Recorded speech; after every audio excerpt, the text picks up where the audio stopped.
WVUA-FM, Tuscaloosa.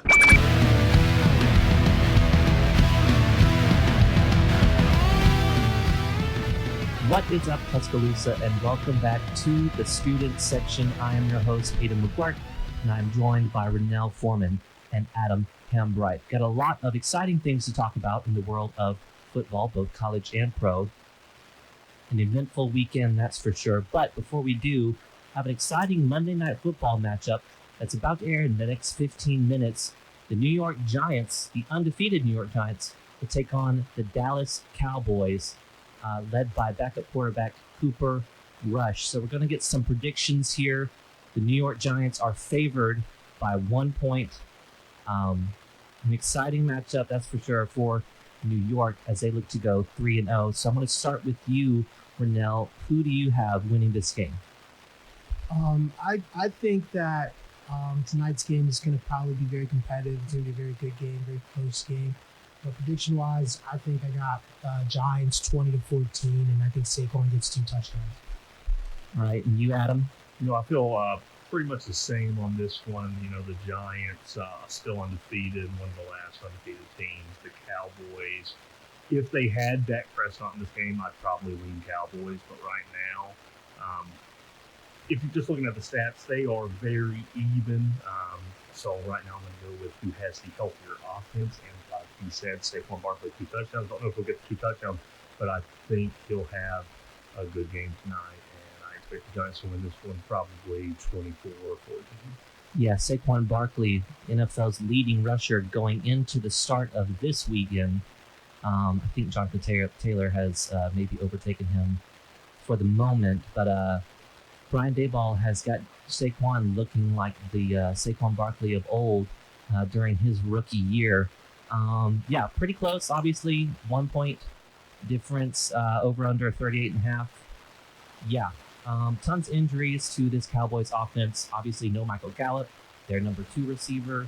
Tons of injuries along the offensive line. Their starting quarterback, Dak Prescott, out with a fractured hand. Not sure when he'll return. But Cooper Rush has played pretty well. I'm going to take the Dallas Cowboys to actually win this one. Daniel Jones is a guy who has struggled with interceptions all throughout his career. And Trayvon Diggs, the guy who led the NFL in interceptions last year, already has, I think, maybe a couple on the year this year. So I think we're going to see Trayvon Diggs with at least 1 interception, maybe more. Ezekiel Elliott is running pretty well, as is Pollard. So I just, with the absence of Kayvon Thibodeau, I just don't know if this New York Giants defense has enough to stop the rushing attack of the New York Giants with Zeke and Pollard, but we'll see. That's definitely a game that we will be keeping our eyes on. Very exciting game for Monday night. Other big storylines, Miami Dolphins pulled arguably one of the biggest wins of this Sunday when they took down the Buffalo Bills 21-19 in thrilling fashion. The Bills had an unbelievable game.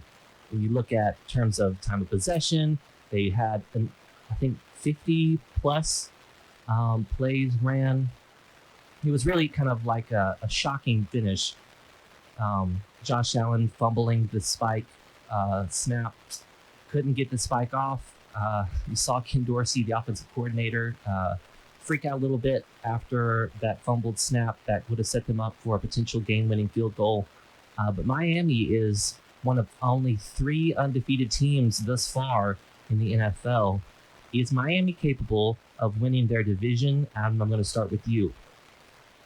I think we've seen they are capable, especially the Patriots are down. Mac Jones, he just hurt his ankle yesterday. The Bills, they've proven that they can beat the Bills. Can they beat the Bills on the road? We don't know yet. But with the way that offense is moving and the defense stepped up in some big places yesterday, as long as they don't hurt themselves, they have one of the most dangerous offenses in the NFL. They didn't do a whole lot yesterday, but still, Tua, 13 of 18, 186 yards, 1 touchdown. Waddle, 4 catches, 102 yards. and he had a huge catch. I think it was 3rd and 22 to get him inside the 10. They can beat anybody right now as long as they stay healthy. That is a question. I know Tua had a lower back injury plus possible concussion that they might have let him come back into the game. But if they can stay healthy, as long as Tua can come back next week, if everything's good with that team, they can definitely win this division. Yeah, quick note about that Tua injury. We saw him get hit by, I think it was Milano for the Bills. He goes into the locker room. He gets up first off, and he is stumbling. His leg gives out on him, has to be helped off to the locker room. And he comes back, and he plays really well. But the NFL Players Association is launching an investigation to see if Miami actually did follow all of the concussion protocols correctly. So that'll be a storyline that we keep our eyes on in the coming weeks. Ronell, do you think these Dolphins are capable of winning this division? I think they're capable of winning the division. Now that Mac Jones is hurt, less competition, less style competition, they definitely can do it. Now, of course, just it's going to come down to if they can beat the Buffalo Bills on the road. But the Buffalo Bills, Josh Allen threw the ball 63 times yesterday, and they only scored 19 points. So, you don't throw that much. I feel like their offense, I didn't watch the game, so I don't know. I don't want to speak on it too much, but you generally, you can't throw that many times and only score 19 points. So you have to figure that out. Well, I think the thing on that, too, with the Bills, you definitely saw during the game, the heat in Miami was 90 degrees. I'm not sure exactly what the temperature at the field level was, but they were struggling to stay on the field. Stephon Diggs had to go out of the game multiple times. They did not turn the ball over that much. No interceptions from Josh Allen. I'm trying to see here. They did have 4 fumbles, but they only lost 1. So they still had a chance, but that Miami defense really stepped up. They sacked Josh Allen 4 times and causing disruptions later in the game when they're tired. Because they were out. They talked about it during the broadcast. The construction of that stadium keeps the Bills sideline in the sun the whole game. They were definitely feeling it yesterday. Yes, not to mention that the very talented secondary for the Bills was already depleted. You have one of their star safeties of the NFL, Micah Hyde, is out for the season. Their other safety, Jordan Poyer, I think, was also out that game. You had tons of injuries. Several guys on the offensive line had to leave the game. Dawson Knox, their tight end, also had to leave the game a few times. Struggled with cramps. And like you mentioned, on the field level, it's definitely a lot hotter than it says. So it may have been around 100 degrees. I think the rule is you add 10 degrees. So not 100 degrees, but Miami looked like the better conditioned team. Jalen Waddle had that long of 45 yards. Tua threw to him. It was 3rd and 22 to set up that go-ahead touchdown. But the Bills held this Miami offense. I mean, Tua threw the ball 18 times, completed 13 of his passes. Tyreek Hill only caught 2 balls, Jalen Waddle 4. They didn't really have a ton of offensive production, but their defense stepped up in a tremendous way. And one of the things that a lot of people say is defense travels. So it'll be interesting to see how this Miami team fares when they go to Buffalo and it's, instead of 100-degree weather, it's, -10 or 0-degree weather. And you have to have this offense perform in the freezing cold. That'll be a really interesting thing. And like you mentioned, Mac Jones injured yesterday against the Ravens. It is a high ankle sprain. So Mac Jones will be out for a long time. High ankle sprains often mean most of the season, if not the entire season. So it looks like veteran backup, we will see 2 different quarterbacks, I think, get looks. Their rookie that they drafted in the 2nd round, Bailey Zappi from WVU or WKU, excuse me, and Brian Hoyer, their veteran backup, who has been with the Patriots for a long time. So definitely clears the path for Miami to compete for that 2nd spot, as well as compete for this division title, which would be huge. This victory for Miami was the first time since 2018 that they beat the Bills. So tremendous win for the Dolphins. You also had the GOAT off. Tom Brady faced Aaron Rodgers for potentially the last time. We'll see if Tom Brady retires at the end of the season. I think that's likely, but Green Bay pulled the victory out 14-12, low-scoring game. The second half was a defensive slugfest. Tom Brady led his team late in the fourth quarter to a touchdown, but a failed two-point conversion ultimately led the Green Bay Packers to that victory. Could not get the snap off in time. Clock ran down and did not have the ability to snap that ball and go for that two-point conversion. Are the Bucs capable of competing for an NFC championship if they continue to have injuries at this wide receiver position? Mel, I want to start with you. I think so. When you have Tom Brady, you can do anything, especially in this league. I think Tampa Bay, they're still well coached. They just know how to win games. So even though their receivers, it's looking very bad right now. Chris Godwin's hurt. Mike Evans is coming back from suspension. But when you have Tom Brady, you can do anything, and I'm going to stick by that. I think they can still make it. It's still a long season go, though. Yeah, I think, you can never count out a Tom Brady-led team. But with the way that they played, I mean, they are getting Mike Evans back, but now they are down Godwin. They are down Julio Jones. The one good thing for this team, their schedule is not that difficult. So, like next week, they play the Chiefs. The Chiefs just struggled this past weekend. But then the Falcons at the Steelers, who got stuff to figure out, at the Panthers. Ravens will be tough. Rams, they get the Rams at home as well. Seahawks, they haven't really shown much either. At the Browns, Saints, this is not a typical schedule. So they can, if they get some people back from injury. But right now, there are so many other teams that I think have played way better than we thought they were. I'm not going to pick the Bucs to win the NFC Championship, but if they can get some guys back from injury, they can definitely compete. Yes, like Ronell mentioned, Mike Evans was out yesterday for the Buccaneers after he was suspended during that tussle that they had at the Saints. I think this Buccaneers defense is playing at an incredible level. You look, they have not allowed an opposing offense to score more than 15 points. The most they've given up was that 14 yesterday to Aaron Rodgers and the Green Bay Packers. They gave up 3 to a fully healthy Cowboys team. They gave up 10 to the Saints and 14 to the Packers. But the Buccaneers offense has not scored more than 20 points. Even with a fully healthy wide receiver unit up against the Cowboys, they only scored 19. They got to get Julio Jones back. I don't know when Chris Godwin will be back. We'll have to see. Some of these other guys that they've brought in, Russell Gage, that they brought in this offseason, just brought in Cole Beasley. Some of those guys are going to have to really step up in a big way against the Chiefs. I think the Rams are going to be a really difficult matchup. We'll see about the Saints. I mean, the Saints, historically speaking, have been able to keep Tom Brady's offense in check. We have the 49ers. Super Bowl runner-up Bengals. The Cardinals are always dangerous. They'll have DeAndre Hopkins back by the time they play them. So definitely an interesting team to keep your eye on. But I think in terms of the NFC, I really like the Eagles right now.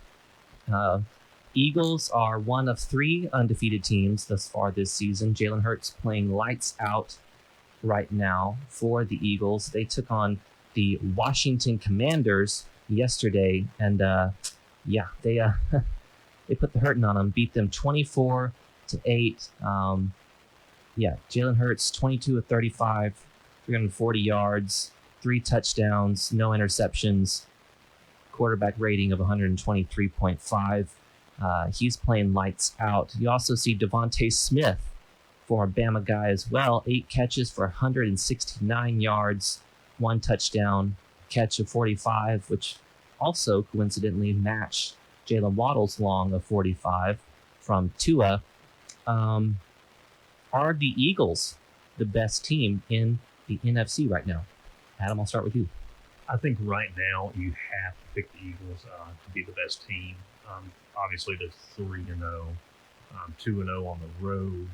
They've been playing very well. So put up 38 on the Lions. Lions have not been good in a while, but they have been playing better this year. I'll give them that. The Vikings, wasn't even close, 24-7. They played the Commanders 24-8. And I think what we had been waiting to see was this Jalen Hurts to Devontae Smith connection, because we hadn't really seen them just go off like that. I think in the first half, Devontae had like 145 yards, just completely shredding the Commanders' defense.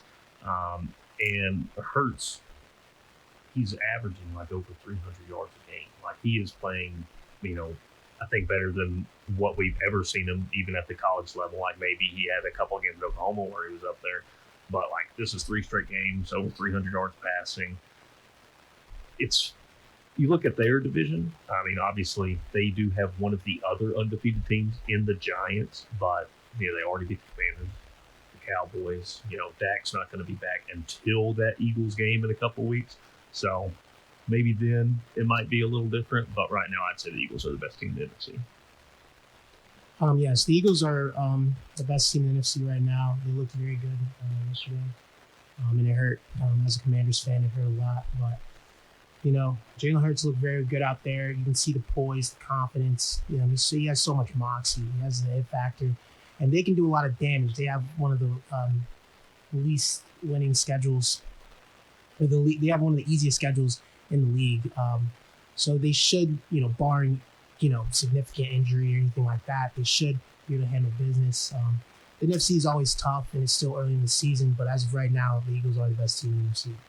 Yeah, I think this Devontae Smith performance yesterday and that A.J. Brown performance in Week 1, 10 catches for 155 yards, those two wide receivers together are making a case for one of the best wide receiver duos in the NFL. All right. Got a lot more football to talk about, college and professional, when we get back from break.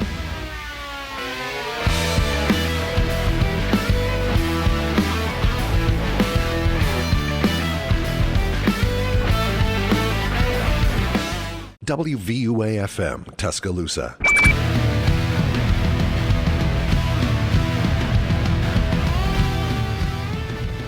All right, welcome back to the student section, talking a little NFL football, a little college football tonight. Adam Hambright and Ronell Foreman joining me, Aidan Magouryrk. While we were away, a few posts came to our attention. The first one, a fun little factoid about Alabama in the national championship game on January 8th, 2018. Tua Tagovailoa, the current Miami Dolphins starting quarterback, replaced Jalen Hurts, the current Eagles starting quarterback, and threw the game-winning touchdown to current Eagles wide receiver Devontae Smith against Georgia on a play called by Brian Daboll, the current Giants head coach. Today, the remaining undefeated teams in the NFL are the Dolphins, the Eagles, and the Giants. That is built by Bama. All right, Ronell had an update for us on the Mac Jones injury. Ronell? Adam Schefter has just tweeted maybe an hour ago that Mac Jones has suffered that high ankle sprain, and it's looking like he's going to need surgery. They're still, Jones and the Patriots are still discussing that. So we don't know what the plan is, but it's looking like he's going to miss multiple games this season. Yes, those high ankle sprains often result in players having the tightrope surgery. Alabama fans should be familiar with that. Tua Tagovailoa had to have the tightrope surgery in both of his ankles. Jerry Jeudy also had the tightrope surgery at the beginning of the last season with the high ankle sprain. That usually puts players out for the entire season. So our thoughts and prayers are with Mac Jones as he is having to make a difficult decision and likely will miss the remainder of this season. All right, Titans, Bengals, and Indianapolis Colts all get their first wins yesterday. Colts beat the Chiefs 20-17. Titans beat the Raiders 24-22. And the Bengals get their first win over the Jets 27-12. Vegas and Houston are the only remaining winless teams in the NFL. Not too surprised for Houston Texans, but I am a little shocked that Las Vegas is winless thus far. Adam, I'd like to get your opinion on this. If you're a Vegas fan, should you be concerned? I think you have to be at this point. You had Devontae Adams coming in, Derek Carr. They played together at Fresno State. Everybody just assumed they were going to come in and they were going to challenge for the AFC West, especially with Tyreek Hill going from the Chiefs to Miami. Starting off the season, losing your first 3 games. I mean, it was the Chargers, Cardinals, and now the Titans. At the beginning of the year, you might have thought the Titans would be doing a lot better. Obviously, that was their first win after being the number 1 seed in the AFC last year. But next week, hopefully they can get their first win. They are playing the Denver Broncos, who haven't shown much. But you start off like this, it is very difficult to come back. I don't think there's ever been a team start off 0-3 and made the playoffs. So if you're a Raiders fan, I'd start planning on next year. Yeah, definitely high expectations for the Raiders after they went to the playoffs last year amidst a ton of chaos. They were led by interim head coach Rich Bisaccia. They bring in Josh McDaniels, one of the best offensive minds in the NFL. They bring in Devontae Adams, one of the best wide receivers. They add Chris Jones to that pass rush, which looked to be a pretty dynamic pass rush. Max Crosby is an elite pass rusher. And they just have not had the kind of success that they were looking for. This was a close loss for them. Again, only 2 points, but definitely beginning to get a little concerned for the Vegas Raiders. Ronell, I'm going to get your opinion on this too. Should the Vegas Raiders be concerned? It's very concerning. They're 0-3, winless, and all these losses have been tough losses. And given the fact that their division is so stacked, I don't know if this is not something that you can really, I guess, be okay with. Next week they play against the Broncos, and the week after that they play against the Chiefs. They're already 0-1 in their division, so if they are 0-3, it's not over until it's over, but that's going to be a really, really tough. It's going to be tough to come back from. So they really need to win next week against the Broncos. Yeah, it's been a tough go for the Raiders. They lose to the Chargers 24-19, Cardinals 29-23 in overtime, and then of course the Titans 24-22. Each of those margins of victory have been 6 points or less, so they are losing every game by a touchdown or less. So they're not too far away, but they need to clean some things up. I think their offensive line outside of their left tackle is really concerning, and that is something that I will be following. He traded first-round draft pick Alex Leatherwood to the Chicago Bears at the start of this season. So definitely a team that we will be following, and hopefully they can begin to get all of these offensive weapons going for the Vegas Raiders. The Jaguars, on the other hand, have gotten their second consecutive win. They beat the Chargers in SoFi. Now, it is important to note that Justin Herbert has suffered some fractured cartilage in his ribs. He suffered that Thursday night versus the Chiefs. He did play in this game, but it looks like he is still experiencing some effects. After the struggles of the Titans early, the Indianapolis Colts early, and the Houston's not really doing much at all, could the Jaguars compete for their division? Ronell, I'm going to start with you. Yes, the Jaguars are a very tough out. They're looking really good. They're very young. They're very hungry. Trevor Lawrence has been playing very well. Their line has only given up 2 sacks. They have the potential to do very big things in this division. So I don't want people to think that the Eagles are just going to be able to walk all over the Jags because of recent history. The Jags are going to be a tough team, and just the whole season they're looking very good. Yeah, I'm going to agree with them.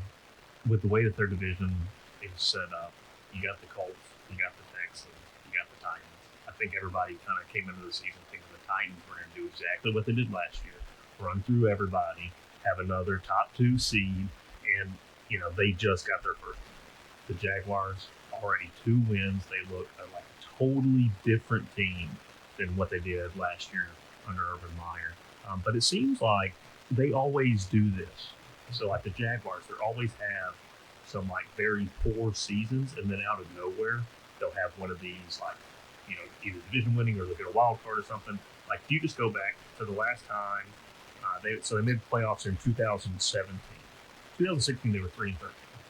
2017 they came in, surprised everybody, 10-6, made the AFC Championship game where they lost to the Patriots. This could be another one of those years. With the division being down, they can easily make the playoffs in that division. I don't know if they'll make an AFC Championship game, but it's like history repeats. Yeah, I really cannot see the Jacksonville Jaguars making it to the AFC Championship game. But with the struggles the Colts have had, Titans offense not really looking the same, and the Houston Texans being arguably the worst team in the NFL, I think that Doug Marrone has come in, former Super Bowl winning head coach, and really gotten this Jaguars team whipped into shape here. I think that they really could compete for their division. They beat the Colts 24-0, and they beat the Chargers 38-10. So 2 very solid wins. Their one loss comes to the Commanders 28-22. That is also only a touchdown loss. So they were competitive in that game as well. They do play one of the hottest teams in the NFL right now next week, the Eagles. So that'll be a game that I am very, very interested in watching. Some last news in the world of the NFL. Some changes are coming to the Pro Bowl. They are doing away with the Pro Bowl game and replacing it with a week-long skills competition and a flag football game. So that'll be highly amusing to watch. I think that hopefully it'll provide a little bit stiffer competition than the Pro Bowl game. Usually players don't want to get hurt. They're not tackling very hard. They're not giving 100% effort. But with flag football, hopefully you'll see faster tempo game. Do we like the change to the Pro Bowl, Adam? Oh, I love this change. I mean, if you've watched the last few, years, I mean, it's been going on for a long time, but especially the last few years, you watch these games and it's a snooze fest. Like you might watch the first quarter, but you're going to turn it off. Nobody wants to see, the best players in the NFL. I mean, they're literally playing flag football while it's tackled. They're not trying to hurt their bodies. They're not trying to hurt themselves. They know there's too much money on the line. But you come out here, and I think you could have even cut out the flag football game and just had the skill competition myself. But I think this is going to be much more entertaining for the fans, and I think the players will have a lot more fun with it. I agree. All right, we're going to hit some college football when we return.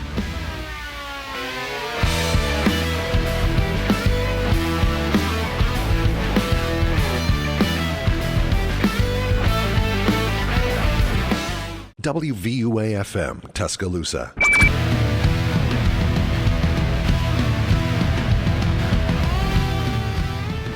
All right, and welcome back, Tuscaloosa, to the student section. I'm going to talk a little college football, but before we do, Adam has an update for the Monday Night Football game. Yeah, so we got the Dallas Cowboys at the New York Giants tonight, and both teams possessed the ball once. Cowboys had to punt on their first possession. The Giants did get in the field goal range, but had a 47-yard field goal attempt blocked. Currently, the Cowboys have the ball.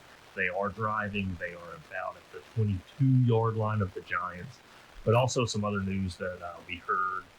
Myles Garrett, all-pro defensive player for the Cleveland Browns. He was involved in a single-car accident after practice, leaving the Browns facility. He was taken to the hospital, but is not suffering any life-threatening injuries. Well, that is good news to hear that he is not suffering any life-threatening injuries. So hopefully he will have a swift recovery. A phenomenal player. All right, to start things off with Alabama's absolutely dominant performance over the Vanderbilt Commodores. Bama finishes the day 55-3. It was really just a bloodbath for this Vanderbilt team. They start their first offensive series, they get a field goal. You're thinking, okay, This might push Alabama a little bit. We saw them struggle with Texas, and from that point forward, Alabama's defense locked up. Alabama's offense went off. Bryce Young, 25 of 36 for 385 yards and 4 touchdowns. So he had himself a very impressive day. And it's beginning to look like this Alabama passing offense is gaining some footing. We see Jermaine Burton had a catch of 48 yards, Corey Brooks a catch of 34 yards. So some positive signs for this explosive play offense for Alabama. Some things that I would like to point out, though, Jace Mcclellan looking like he's taking on more of a role in the run game, potentially at the expense of Jahmyr Gibbs. So, Ronell, could we see Jace Mcclellan begin to take away some run snaps from Jahmyr Gibbs, given his effectiveness as a pure runner? Yes, I do. I think it's fine that we have a very deep running back room, and I know that we got Jahmyr Gibbs from Georgia Tech, and people have been looking forward to seeing him. Like, we want to use him to the fullest of his capabilities, but we got to use the guys that we have to in the running game. Until last night, on Saturday, didn't really look too appealing, and now it feels like there's more consistency. The offense seems like it's gelling, and they finally found an identity. And Jahmyr Gibbs looks great in the receiving game. He's just such a good option out in the backfield, breaking all those tackles. So you gotta use your guys to the best of their abilities, and we did that. So if we can continue to do that, big game October 1st, continue to do that, and see where we go. Yeah, Jahmyr Gibbs, he's been good. He's been our leading receiver until this weekend. I do think we will still use him more in the passing down situations. Jake McClellan has just shown up this year. He had the 81-yard touchdown against Texas. Obviously against Vanderbilt, 11 carries, 78 yards. But they're showing more of a balance. But most of their running stats, like rushing stats, seem to happen more later in the game when we had kind of backed off of throwing the ball. So I would like to see them do a little bit more early, especially with these next games coming up. We got Arkansas, Texas A&M, Tennessee. It's going to be very tough, with 2 of those games being on the road to go into tough environments. We have not shown that we can play on the road yet. Our only road game at Texas, where we struggled heavily. But we also might have a couple more receivers come back, which could open up the offense, maybe break a couple more deeper passes to get the running backs more room to run. And then maybe we might see Jahmyr Gibbs in more of like a rushing role. But yeah, I like what you said. Running back room is deep. We could literally go probably 4, even 5 running backs in and be okay. But it kind of reminds me of Nick Saban's early days at Alabama, when we did have more of a 2 running back kind of situation with Mark Ingram and Trevor Richardson, or even, when Eddie Lacy, TJ, like all that kind of stuff was going on. So I think our offense is improving. We just got to show that we can do it every week. Yeah, I think that it's our natural instinct to have this knee-jerk reaction. Oh, Alabama, they struggled against Texas, and it's a very good Texas team. Steve Sarkisian knew our defense well. They had a great plan. They're a very talented team. Had several top 5 recruiting classes over the past several years. So a very talented team with a great game plan coming in. But we forget that teams can get better over the season and can improve week by week. One thing I want to note, though, is in this game, Jace McClellan got 11 carries for 78 yards. Jahmyr Gibbs only got 3 carries for 21 yards. Now, Jahmyr Gibbs did have 3 catches for 43 yards. But I think what Nick Saban talked about in his press conference was the importance of taking what the defense gives you. And a lot of these teams, I think, do kind of fear Jahmyr Gibbs' speed. They fear Jace McClellan, and they want to play that run very heavily. We threw the ball a lot last year, and I think that was just a struggle with the offensive line. We struggle a little bit this season with offensive line and run defense or run protection. So it'll be interesting to see how we can continue to get this run game involved. Jamarian Miller, though, I want to talk about depth at the running back position. True freshman Jamarian Miller, he had 9 carries for 63 yards. So he was second on the team in rushing. So yeah, tremendous depth at the running back position. I think we're set up for success next season as well, especially when you think we're bringing in 2 of the top 5 running backs, Justice Haynes and Richard Young, who are currently committed to Alabama. So very exciting that we have such great depth. I do think that we need to improve a little bit with our ability to run the football with power. Another thing I wanted to note is some of these snap counts for these wide receivers. I think we're beginning to see Kobe Prentice lose some snaps to another true freshman, Isaiah Bond. Jermaine Burton and Trayshawn Holden both had 37 snaps, followed by Isaiah Bond with 33, then sophomore receiver Ja'Cory Brooks, and then Kobe Prentice with 28. So, hey, maybe Isaiah Bond is coming in and coming on as a receiver that we can look to. He's incredibly fast receiver, true freshman. And some of those guys that you were talking about coming back, that was starting slot receiver JoJo Earl, is also the starting punt returner. A lot of short area quickness for him.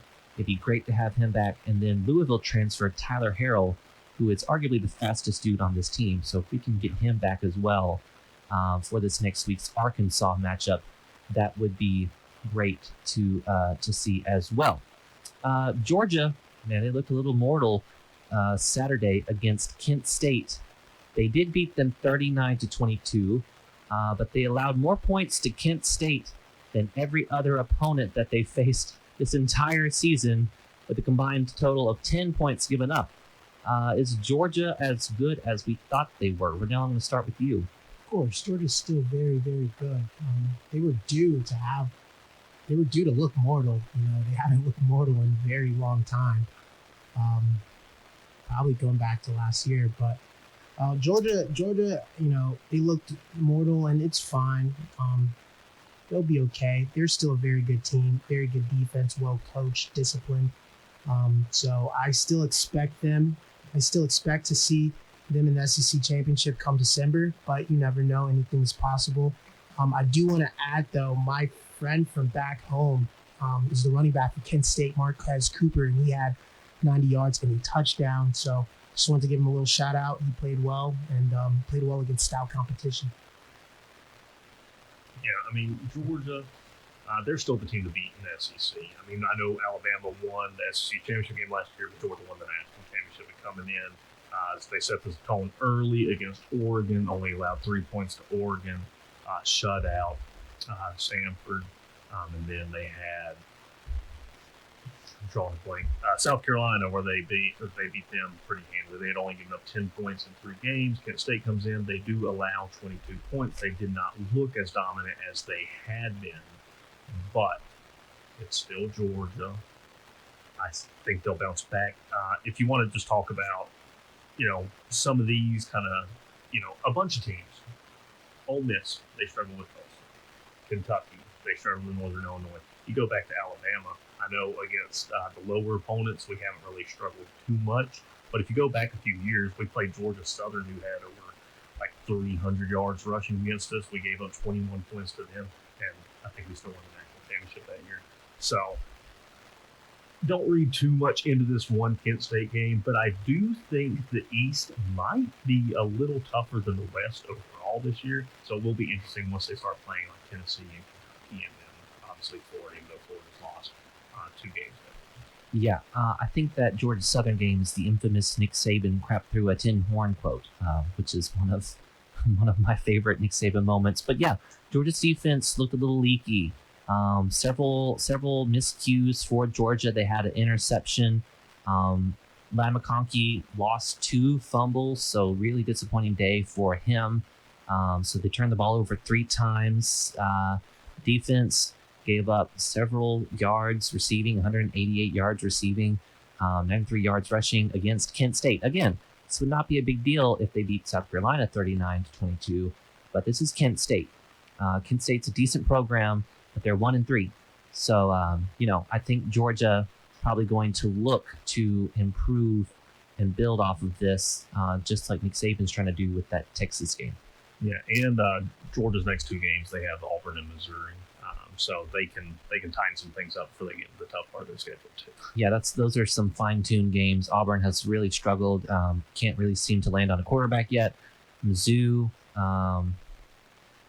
losing that close game to Auburn on that late field goal in overtime. So yeah, not too crazy. But hey, what we saw from Tennessee and Florida, I think Tennessee's passing attack could give this Georgia defense some fits, especially if they play like they did this past Saturday. And speaking of Tennessee, Florida, Tennessee Volunteers beat the Florida Gators 38-33. I thought the Gators really had a decent game plan coming in. They played pretty well. Anthony Richardson had 453 yards total. He had 62 yards rushing, 453 yards passing. So, it looked like Florida really gave it all that they could, gave all that Tennessee could handle. But ultimately, Tennessee walks away with the victory. How dangerous is Tennessee coming out of the SEC East, Adam? I never want to get too excited about a Tennessee team. I mean, you can get an Alabama fan. I'm never going to root for them. But, we've seen Tennessee have these seasons where they start off, they're looking good, and then they get into the tough part of the schedule, like a game against Florida. They hadn't beat Florida since 2016. So they finally get that monkey off their back. And that was tough. They had game day there. There's a bunch of distractions. It could have went completely the other way, and we could be talking about another Tennessee team that's going to finish the season 6-6. But now they're 4-0. They have a bye week. They have LSU in Death Valley. That's always tough to go down there and play. And then they have Alabama coming into Knoxville. We're going to find out a lot about Tennessee these next 2 games after their bye week. And one thing is, does Tennessee use the bye week to prepare for the first game? Or are they going to do like what so many other teams do, and they take extra time to prepare for that Alabama game? And then, like Texas A&M, they lost 2 games last year before we came in to College Station, and then they beat us. And, they have been saying that they have been preparing for that game for months. So is Tennessee going to stay focused one game at a time? If they do that, I think they're very dangerous. They could give us a fight for our money, when we go up to Knoxville. But, yeah. They could win the East. I'm still going to pick Georgia, but they're dangerous. Yes, Tennessee is really dangerous. Hooker is a great quarterback, and we saw that he was out there slinging it. Tennessee, just like Adam said, Tennessee still has some things that they need to do. They're on a bye week right now, and then they have LSU. So, they have a lot to figure out before October 15th, and we even play them.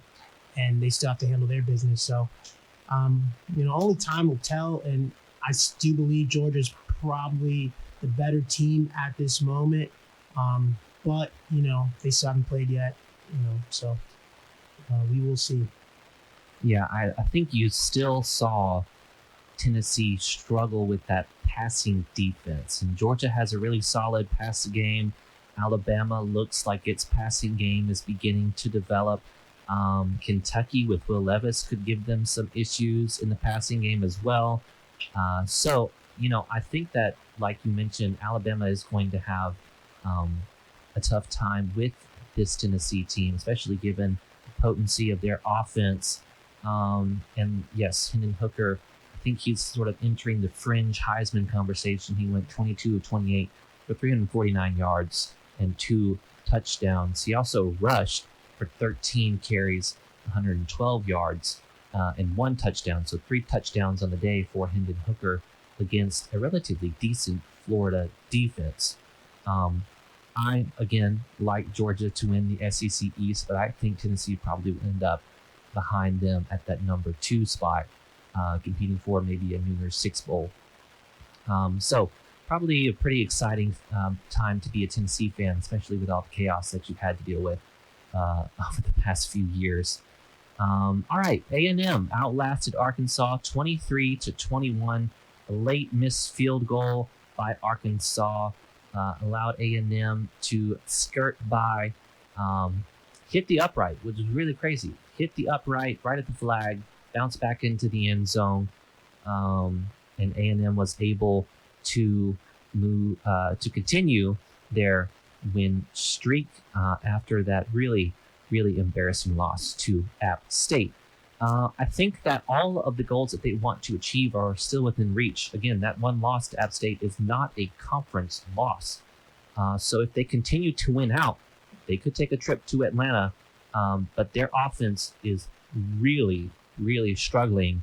Do you see A&M doing anything this season in terms of a championship, Adam? No, I don't.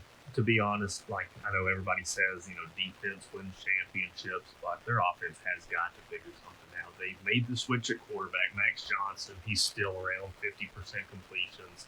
This past game, he went 11 of 21, 151 yards. I was surprised how well they were able to run the ball on Arkansas. Devin Achane, I don't know how to pronounce his name. A-Chain.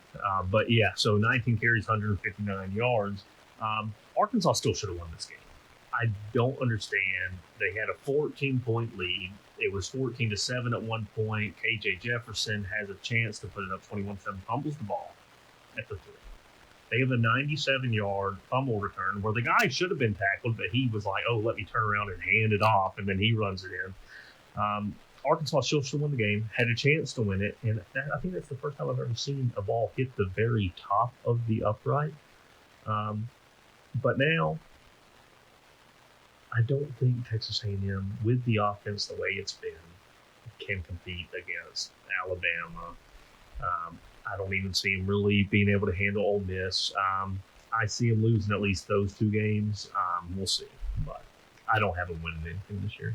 Yeah, they have a really experienced Mississippi State team that they have to play this Saturday as well, so that could be a potential trap. Real quick here, we have some upsets. MTSU crushed Miami 45-31. That game was not even as close as the score shows. MTSU bodied Miami. Miami had no answer for MTSU on either defense or offense, so tough times for Mario Cristobal. Texas Tech took down Texas 37-34. Now, keep in mind, Texas has their backup quarterback Hudson Card in. Quinn Ewers looking like he may return for this game this upcoming Saturday. And Kansas State beat Oklahoma 41-34. I think that's like the 3rd time that they have gone into Oklahoma and beaten them. Kansas State still in contention for the Big 12 championship berth. And keeping it in the state of Kansas, Kansas is 4-0, guys. Kansas is 4-0 after their victory over an undefeated Duke team.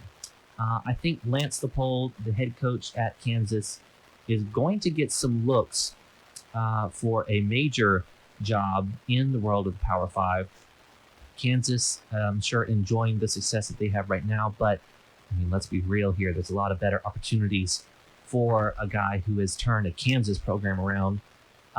Keeping in the world of coaching, though, Jeff Collins was fired by Georgia Tech after their brutal loss to Ole Miss. I don't know if you saw the quote Lane Kiffin had after that game. Someone asked him why Ole Miss didn't throw the ball more, and he said, well, given the hot seat situation that Jeff Collins was on, he didn't want to obliterate them that badly, but they did. So I've been hearing a lot of noise about Deion Sanders potentially coming in for Georgia Tech. Do you like that move, Ronell? I don't think Deion Sanders is going to go to Georgia Tech.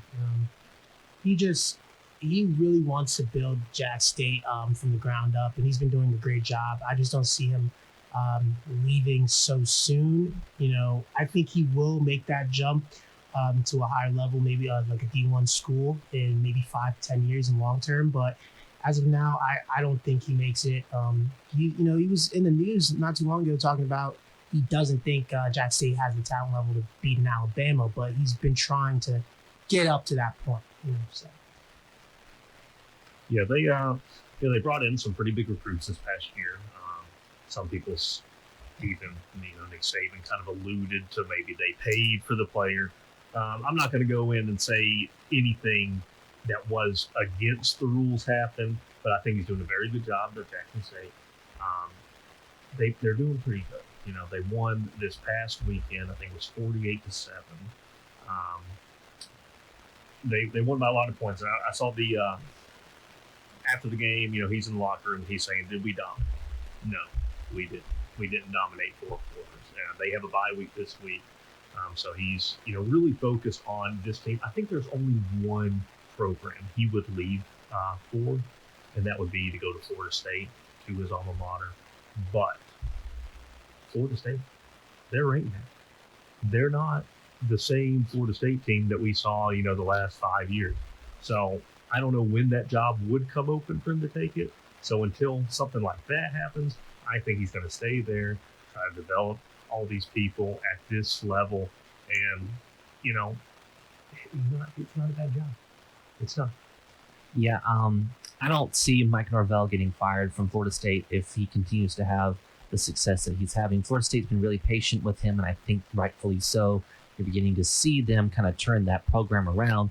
Deion did play for the Falcons. He played MLB for the Braves, so he has a lot of connection to the city of Atlanta.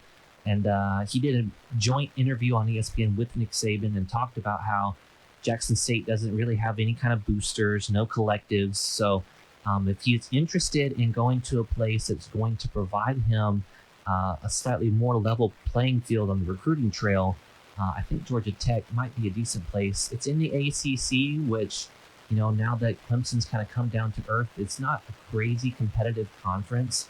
None of the teams are just blowing me away this season.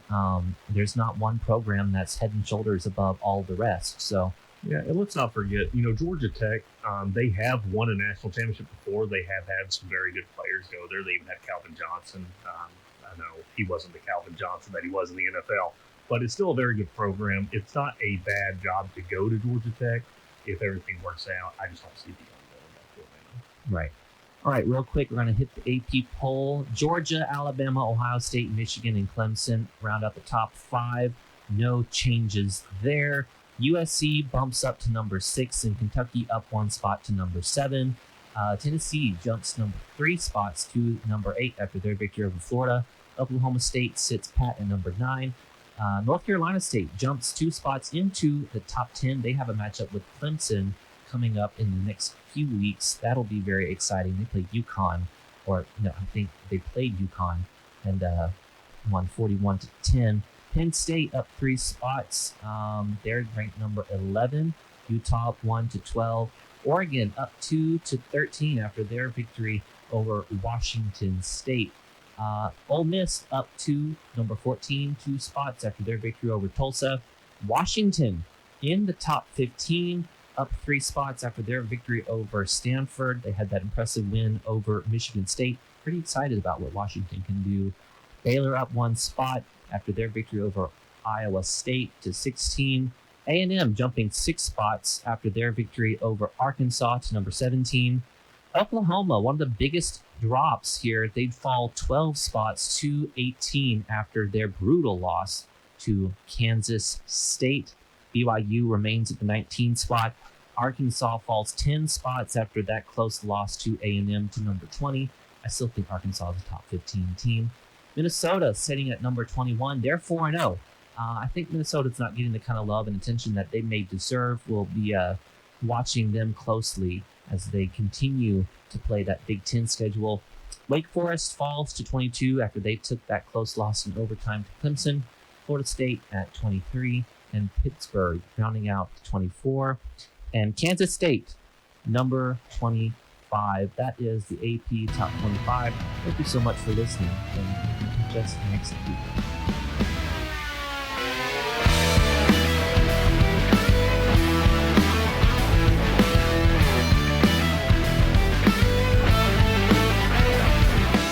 WVUA FM, Tuscaloosa.